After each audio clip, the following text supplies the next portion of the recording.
दोस्तों बहुत बहुत नमस्कार। और असिस्टेंट प्रोफेसर के रिज़ल्ट लगातार आते जा रहे हैं और आज हमारे बीच जो कैंडिडेट हैं उनकी कहानी कुछ संघर्षमय है, सुनेंगे उन्हीं की ज़ुबानी। तो हमारे साथ बैठी हैं शांति कुमारी राजवाड़े। और शांति, आपको बहुत बहुत बधाइयाँ। Thank you sir. और आप बॉटनी विषय लेकर असिस्टेंट प्रोफेसर के पद पर सेलेक्ट हुई हैं। CGPSC रिज़ल्ट जारी करते जा रही है। तो दोस्तों आइए शांति जी से जानते हैं उनके इस संघर्षमय कहानी को कि किस तरह से उनका संघर्ष रहा। और सबसे पहले मैं जानना चाहूँगा कि आप किस क्षेत्र से हैं, किस जिले से हैं, गांव का नाम, ठीक है? जी बताइए दर्शकों को। जी, नाम शांति कुमारी राजवाड़े, ग्राम व पंचायत तिलई मोड़ा, पोस्ट तेजपुर, जिला सूरजपुर, छत्तीसगढ़ की निवासी हूँ। बहुत बढ़िया। तो पढ़ाई लिखाई शांति आपकी सूरजपुर से ही हुई, आई मीन उस क्षेत्र से ही हुई? जी जी जी, सूरजपुर से ही। सूरजपुर से ही। स्कूलिंग वगैरह सब वहाँ पर ठीक ठाक है? हाँ हाँ जी सर।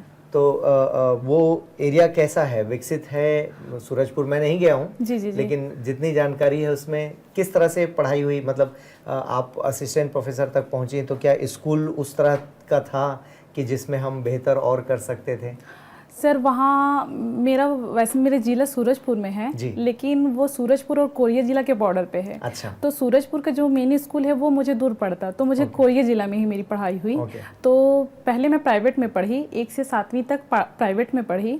फिर उसके बाद जब दादाजी रिटायरमेंट हो गए तो मुझे फिर गाँव आना पड़ा। फिर 8वीं से लेकर पूरे मेरी जितनी भी पढ़ाई हुई आगे पूरी सरकारी स्कूल में ही हुई। हाँ जी। तो मेरा कोरिया जिला पे हुआ। अच्छा। ग्रेजुएशन भी हुआ वहाँ और स्कूली पढ़ाई भी वहीं हुई। बहुत बढ़िया। तो क्या स्कूल के समय क्या लक्ष्य आपने निर्धारित किया था कि क्या बनना चाहते थे? 12वीं के बाद क्या सोचा आपने? सर 12वीं के बाद मेरा ये था कि मुझे एक बच्चे को, मैं 9th पढ़ती थी, एक बच्चे को देखी तो वो होटल पे बर्तन वर्तन धो रहा था, तो मुझे उसको देख के मैं बहुत रोई। अच्छा। हाँ, तो मुझे लगा ना मैं कुछ इसके लिए भी कुछ करूँगा, थोड़ी पैसे कमाऊंगी तो केवल अपने लिए कमाऊंगी, तो मुझे कुछ अच्छा बनना है। तो मुझे लगा मैं PSC करूँ, IAS करूँ, ऐसा। तो मेरे पापा भी किसान थे, ज़्यादा वो नहीं था, फिर भी पापा बोले तू जितना पढ़ेगी उतना पढ़ाऊंगा। तो मेरा पहले था कि मैं IAS बनूं, ऐसा था। जी। फिर 2011, 12, 13 में अतिथि व्याख्याता बनी, तो मुझे ये फील्ड बहुत अच्छा लगने लगा। बहुत बढ़िया। तो ग्रेजुएशन आपका वहीं सूरजपुर से हुआ? जी जी जी, सूरजपुर नहीं सर, मेरा वो कोरिया जिला। कोरिया जिला, ठीक है।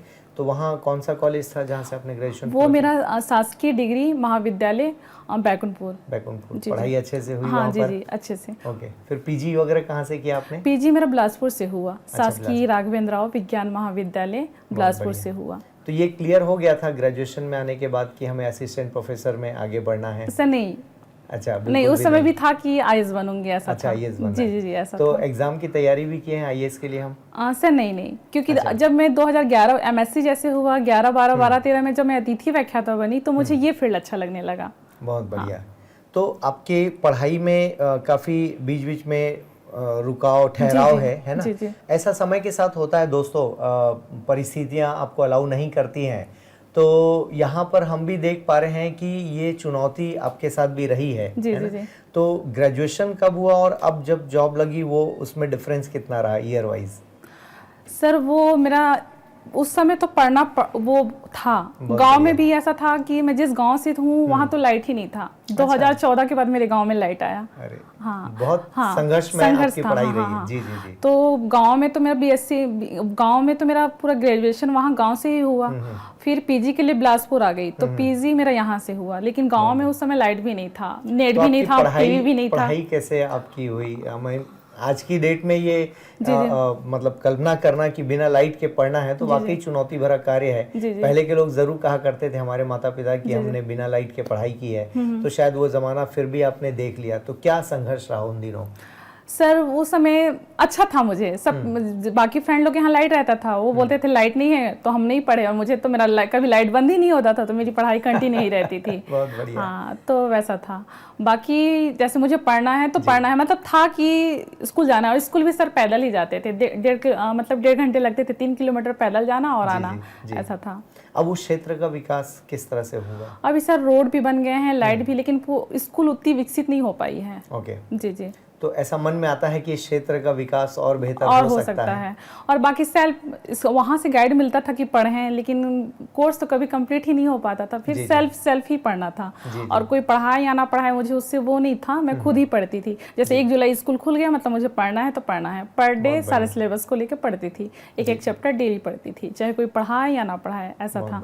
जहाँ डाउट है वहाँ पूछ लेती थी सर लोग से। जी, ये परीक्षा जो आप निकाली है असिस्टेंट प्रोफेसर, ये आपने मैरिज के बाद इस एग्जाम को क्रैक किया, तो ससुराल, पति या और बाकी जो मेंबर्स हैं उनका सपोर्ट किस तरह से रहा आपको? सर सपोर्ट तो बहुत था, बाबूजी का भी। 2014 में मेरी शादी हुई, फिर शादी के बाद ड्यूरेशन बहुत लंबा था मेरा, बाकी घर में प्रेशर, और मेरी शादी भी बहुत लेट से हुई, 25 साल। हमारे समाज में बहुत जल्दी हो जाता है, तो मेरा लगा कि मेरा सबसे लेट में ही शादी हुआ ऐसा। हाँ जी। फिर ससुर सब, माँ सास ससुर सब सपोर्ट किए पढ़ने के लिए, लेकिन समाज सब था कि इतने दिन हो गया बच्चे नहीं हो रहे हैं, तो थोड़ी प्रेशराइज था। फैमिली प्लान हाँ, ये करो, हाँ, थोड़ी था ऐसा। तो फिर ऐसा हुआ कि मेरी बेटी और मेरा एग्जाम साथ साथ क्लियर हुआ। बहुत बढ़िया, बहुत बढ़िया। और जैसा आप मुझसे शेयर कर रही थी कि जब आप एग्जाम दे रही थी, इसका रिटर्न एग्जाम, तो उस वक्त बेटी आपके जीवन में आ गई थी, कहना चाहिए, है ना? तो 7 मंथ की थी वो, 7 मंथ की थी। हाँ। तो प्रेगनेंसी में एग्जाम को डील करना, क्योंकि वो वाकई क्रूशियल टाइम होता है किसी भी महिला के लिए, तो नो डाउट। उसके बाद इंटरव्यू में आप कैसा परफॉर्मेंस रहा? इंटरव्यू में किस तरह से पूछा गया आपको सवाल वगैरह? सर यहाँ जो मुझे आपके यहाँ मैं जो कोचिंग ज्वाइनिंग की, उससे मुझे बहुत फायदा हुआ, क्योंकि पहले मतलब नॉलेज अलग है, लेकिन एक्सप्रेस करना अलग बात है, तो वो मुझसे नहीं हो पाता था, डर भी जाती थी, मतलब जो भी है मन में विचार है वो बोल नहीं पाती थी। तो यहाँ इंटरव्यू जो मेरा मॉक इंटरव्यू हुआ बहुत अच्छा था, उससे मैं बिल्कुल नहीं डरी। यहाँ तो थोड़ी बहुत मेरे को डर भी लगता था, स्टार्टिंग में बहुत डरी भी, और वहाँ बिल्कुल नहीं डरी, मतलब था कि जो भी आता है उसको देर मेरे से क्वेश्चन भी ऐसा पूछा जा रहा था, मतलब तुरंत क्वेश्चन करो जवाब दो, ऐसा था। हाँ, तो यहाँ इसके मतलब यहाँ मैं मॉक इंटरव्यू ज्वाइन की, उससे मुझे बहुत फायदा हुआ सर। बहुत बढ़िया। किस तरह के सवाल वहाँ पूछे गए इंटरव्यू में? सर इंटरव्यू से मुझे तो मेरे क्षेत्र के बारे में ही पूछे गए, अपने जिला के बारे में पूछे गए कि किस जिले से हूँ, वहाँ के विधायक कौन है, पर्टिकुलर सूरजपुर जिले के बारे में पूछा गया, और सब्जेक्ट ही पूछे। बॉटनी से किस तरह के सवाल आए? सर बॉटनी के इंटरव्यू में BSc स्टैंडर्ड के ही थे, BSc स्टैंडर्ड बेसिक सवाल ही पूछे गए। ओके, तो इस परीक्षा की तैयारी में जैसे नेट वगैरह का आपने क्वालिफाई किया नेट को, तो उसके लिए कोचिंग लिया आपने? जी, नेट के लिए ली। तो कहाँ से आपने कोचिंग की थी इसकी? सर यहाँ ये मेरा पायोनियर भिलाई से। अच्छा, भिलाई से आपने किया था, तो बढ़िया सपोर्ट सिस्टम रहा उनका? हाँ, सपोर्ट सबका था, और मेरी जॉब भी थी उस समय, मैं तो प्रेम नगर में थी, तो मैं छुट्टी ले लेके वहाँ से महीने में 2-3 बार मेरा ट्रैवल रहता था, मतलब आना जाना रहता था। अपना कॉलेज से काम निपटा के फिर छुट्टी लेके 1 आध हफ्ते के लिए आ जाती थी, फिर पढ़ती थी, नोट्स प्रोवाइड कर देते थे, तो वैसे ही मेरा चला। तो पहले अटेम्प्ट में मेरा नहीं निकला, सेकेंड अटेम्प्ट में निकाल ली, तो मेरा भी ऑल इंडिया रैंक 71 था उसमें CSIR नेट पे। बहुत बढ़िया। तो आपने NCERT फॉलो किया होगा या कुछ और बेसिक बुक्स जो बता पाए दर्शकों को कि कुछ किताब जो मिनिमम पढ़ना चाहिए, बॉटनी सब्जेक्ट लेकर जो लोग तैयारी कर रहे होंगे, तो उनके मन में क्यूरियोसिटी होगी कि कौन कौन सी किताबें हमें पढ़नी चाहिए? सर जब हम नेट की कोचिंग करते हैं उससे तो स्टैंडर्ड बहुत अच्छा है, उसका बहुत हाई है स्टैंडर्ड। तो वहाँ सबसे पहले नेट जब लाइफ साइंस का हम निकालते हैं तो बॉटनी के अलावा भी अदर सब्जेक्ट भी पढ़ने पड़ते हैं, तो वो सारा क्लियर किए, पूरा अच्छे से हुआ। तो मुझे जब मैं नेट की कोचिंग की तो मुझे पता चला कि पढ़ाई मतलब और अच्छा कितना अच्छा है। जैसे अभी अब हम BSc की कहीं पढ़ते हैं तो कहीं मिस्टेक रहता है तो जज कर लेते हैं कि यहाँ पे ये गलत लिखा है, यहाँ पे ये होना चाहिए। तो नेट की कोचिंग से मुझे बहुत फायदा हुआ उससे करके जी। तो वहाँ हमको सॉफ्ट कॉपी प्रोवाइड करते दे दिया जाता था कि पढ़ो, जैसे बायोकेमिस्ट्री के लिए लेंजर की बुक्स हो गया, तो वहाँ फोटो कॉपी भी दे देते थे, जो चैप्टर रहता था बुक भी प्रोवाइड कर देते थे, तो वो सब किए। फिर भी जो लोग घर पे तैयारी करना चाहते हैं, बहुत सारे छात्र ऐसे हैं जो शायद कोचिंग ना जा पाएं और घर पर तैयारी कर रहे हों, गांव देहात के क्षेत्र होते हैं जिनकी अप्रोच मतलब जिनका खेती का काम है लेकिन तैयारी भी करनी है, तो घर बैठ के तो कुछ हम और मार्गदर्शन दे पाएंगे कि मिनिमम इन चीज़ों को तो आप पढ़िए और स्ट्रैटेजी क्या होनी चाहिए कि सिलेबस देखिए, फिर क्वेश्चन पेपर्स देखिए?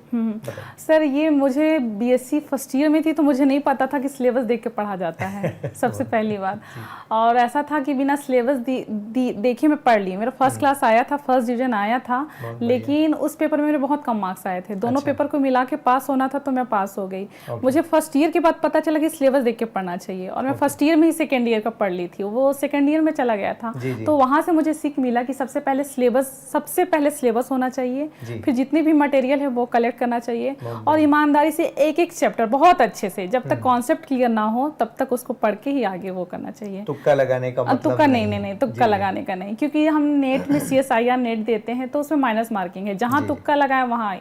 जी जी। हाँ, तो तुक्का बिल्कुल नहीं लगाना चाहिए। उसके एग्जाम का पैटर्न समझाना आवश्यक है बच्चों को, तो आप जी, जी। उसके बारे में समझाइए, जो नेट का एग्जाम होता है उसके नेट बारे का में। एग्जाम सबसे पहले सिलेबस निकाल लेंगे अपन, सिलेबस पूरा निकाल के फिर उसमें 13 यूनिट रहता है, जो पॉसिबल नहीं है कि हम 6 महीने में पूरा कंप्लीट कर पाएं।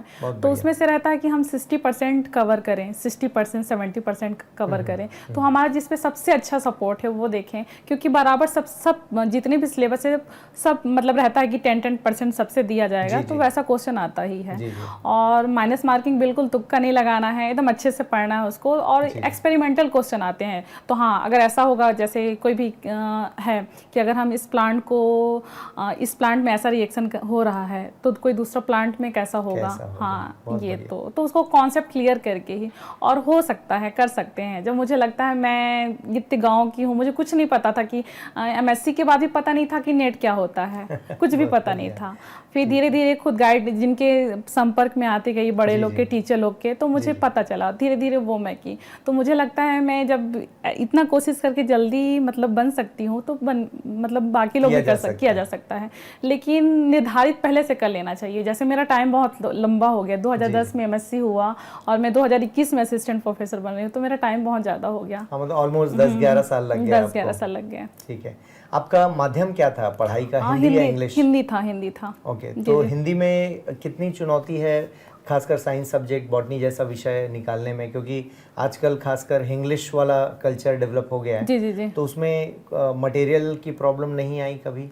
मटेरियल स्टार्टिंग में मुझे दिक्कत हुआ सर, पढ़ती कुछ और थी, समझती कुछ और थी, क्योंकि नेट MSc तो 2010 में मुझे हुआ। अच्छा। लेकिन नेट की जब तैयारी मैं 2016 में की थी, तो मुझे इतने साल हिंदी मीडियम पूरा पढ़ाई था मेरा, फिर बाद में मुझे नेट के लिए तो इंग्लिश ही बुक पढ़ना पड़ा। तो स्टार्टिंग में मुझे दिक्कत हुआ, फिर भी था कि मैं एक महीने में पूरा इंग्लिश पढ़ना सीख गई, मतलब समझना पूरा सीख गई, ताकि फॉरेन की बुक्स भी पढ़ सकूं, क्वेश्चन भी सॉल्व करूं। और बाद में ऐसा था, जब एग्जाम दे रही तो हिंदी इंग्लिश दोनों दिया रहता है, तो केवल इंग्लिश ही पढ़ती थी। ओके। अच्छा, तो हम ये माने कि बॉटनी जैसा सब्जेक्ट हिंदी में चैलेंज होगा आने वाले दिनों में, नेट वगैरह के लेवल के लिए बात करें तो? सर बॉटनी बहुत अच्छा सब्जेक्ट है, तो इसके अलावा नेट पे दिक्कत आता है सर बॉटनी वाले लोग को, क्योंकि हमको बायोकेमिस्ट्री भी पढ़ना है, सेल बायो भी पढ़ना है, तो सिलेबस हमारा उतना ब्रॉड नहीं रहता, तो बॉटनी के लिए संघर्ष है। इंग्लिश में ज्यादा नेट के लिए बाकी अपना जो CGPSC है वो तो बेसिक ही है, बेसिक बॉटनी ही है। तो हम अगर BSc अच्छे से पढ़ रहे हैं, फर्स्ट ईयर की सारी अच्छे से पढ़ रहे हैं, सेकेंड ईयर अच्छे से पढ़ रहे हैं, फाइनल ईयर अच्छे से पढ़ रहे हैं, तो वो तो एक असिस्टेंट प्रोफेसर के लिए बेस्ट है, लेकिन नेट के लिए स्टैंडर्ड बढ़ाना पड़ेगा। जी। कोचिंग से आने के बाद शेड्यूल क्या रहता था? सेल्फ स्टडी, जो घर पे रिवीजन वाला टाइम था, वो कैसे रिवाइज करती थी आप? सर 2017 से मेरा ट्रांसफर दुर्ग में हो गया था, दुर्ग साइंस कॉलेज में।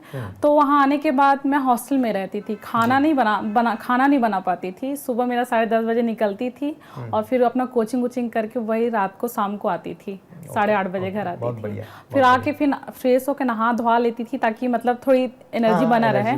हाँ, तो मेरा था कि 3 बजे रात तक ही पढ़ती थी मैं। हाँ, अब 5 घंटा वो काउंट करके कितने बजे पढ़ी हूँ, कितना बजे उठ जाऊंगी, ऐसा था।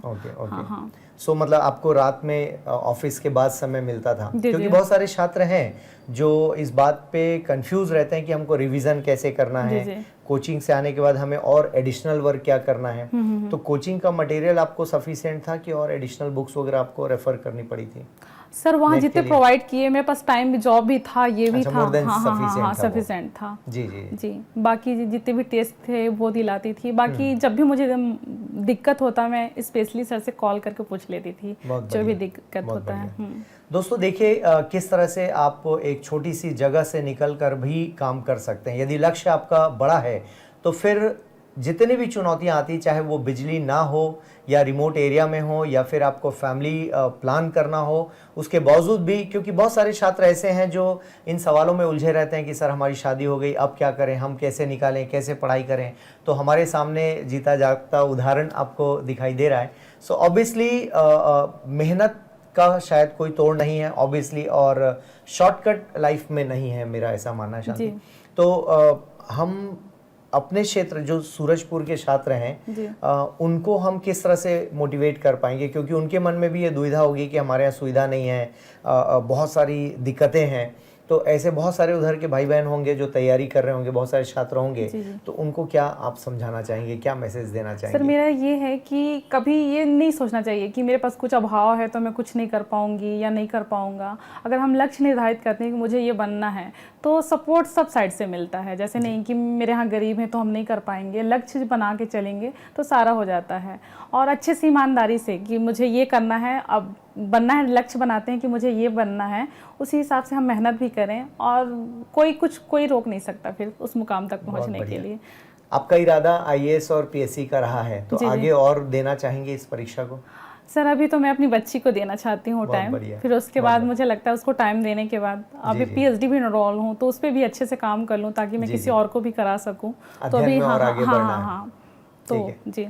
तो अब पास होने के बाद आपको वापस जाने का मौका मिला सूरजपुर क्षेत्र में, अपने स्कूल या कॉलेज जाने का मौका मिला? सर अभी बिल्कुल नहीं मिला है। अभी तक नहीं मिला? नहीं, अभी 2 अगस्त से फिर ड्यूटी भी ज्वाइनिंग करूंगी। ओके, तो अभी इधर भी काम। लेकिन जाना जरूर चाहेंगे उस एरिया जी, में? जी जी जाना चाहूंगी। चलिए, बहुत सौभाग्यशाली हैं उस क्षेत्र के लोग, क्योंकि आप जैसे कैंडिडेट यदि मेहनत करता हुआ कोई जीता जागता उदाहरण हमारे सामने हो, तो मुझे लगता है कि ये बेस्ट तरीका होता है किसी से सीखने का। जी। और आपने उतनी मेहनत की और आगे बढ़े, मतलब बिजली आपके यहाँ 2015 में आ रही है। जी जी। तो मेरे ख्याल से आपकी शादी के वक्त भी वहाँ बिजली नहीं रही होगी? नहीं सर, शादी के समय में जनरेटर से शादी हुई, जनरेटर था। बहुत बढ़िया। तो चलिए, विकास छत्तीसगढ़ में देखिए अब धीरे धीरे 20 सालों में विकास तो हुआ है। बहुत सारे ऐसे क्षेत्र रहे हैं जहाँ पर विकास की गति धीमी रही है, लेकिन मेरा मानना है कि अब कम से कम जितने भी लोग वहाँ से पास होकर निकल रहे हैं, जैसे आप आई हैं, जी, जी। तो मेरा ये मानना है कि हम जो भी वहाँ से सक्सेस लेकर निकलते हैं, जी, जी। वापस अपनी भूमि पर जरूर जाना चाहिए जी, और अपनी सफलता को शेयर जी, करें जी। वहाँ जाकर। जी जी जी। और सर मेरे समाज में मैं पहली, मतलब अच्छा। हाँ पहली हूँ महिला। ओके। एक सर पहले बन गए हैं असिस्टेंट प्रोफेसर हिंदी बहुत से, बढ़िया। और मैं पहली हूँ। तो बहुत बढ़िया। हाँ, तो समाज वाले बुलाए सम्मान के लिए? अभी सर जाना नहीं हुआ है। अभी तो पूरे समाज में चल रहा है। बहुत बढ़िया, जी, जी। बहुत बढ़िया। देखिए, कितनी बढ़िया बात होती है जब सफलता मिलती है, तो वाकई ये गर्व की बात होती है समाज के लिए, परिवार के लिए, राज्य और देश, पूरा समुदाय हमारे साथ जुड़ा रहता है। तो दोस्तों, मेहनत का कोई शॉर्टकट नहीं है, ये तो हम सीख ही रहे हैं। और हर इंटरव्यू में ये मैसेज स्पष्ट आता है कि आप कितने भी संघर्षमय जीवन में हो, लेकिन आप यदि अपना लक्ष्य तय करके रखे हैं, तो मुझे लगता है कि बॉटनी जैसा विषय भी आपको आसान लगने लगता है। तो चलिए, बहुत बहुत बधाइयाँ आपको। जी, thank you, और sir। पात की टीम का सहयोग बना रहेगा। हम तो चाहते हैं, हमारी भी इच्छा है कि आप आईएएस बने, है ना। और जैसा भी यहाँ से सहयोग मिला, जी, जी, जी। आप मौके के लिए आई, और जिस तरह का भी आपका प्रिपरेशन हुआ यहाँ से, तो आप जुड़े रहें। और हम सब की शुभकामनाएं हैं आपको जी, कि सर। सिविल सर्विसेज में भी आप झंडा गाड़ें। जी जी सर। ठीक है जी सर। तो कोई आखिरी संदेश देना चाहेंगे छात्रों को? मेरा ये संदेश है कि जो भी करें ईमानदारी से करें और लक्ष्य हमेशा ऊपर रखना चाहिए। बहुत बढ़िया। चलिए दोस्तों, बहुत बहुत धन्यवाद आपका, और भविष्य के लिए शुभकामनाएं। आप जी, सिविल thank you, सर्वेंट बने, हम ये चाहते हैं। असिस्टेंट प्रोफेसर बनकर भी समाज की सेवा होती है, जी, लेकिन जी। उससे एक पायदान और ऊपर उठा जा सकता जी है। जी जी। बहुत बहुत धन्यवाद आने के लिए। आप सभी का बहुत बहुत धन्यवाद। Thank you sir.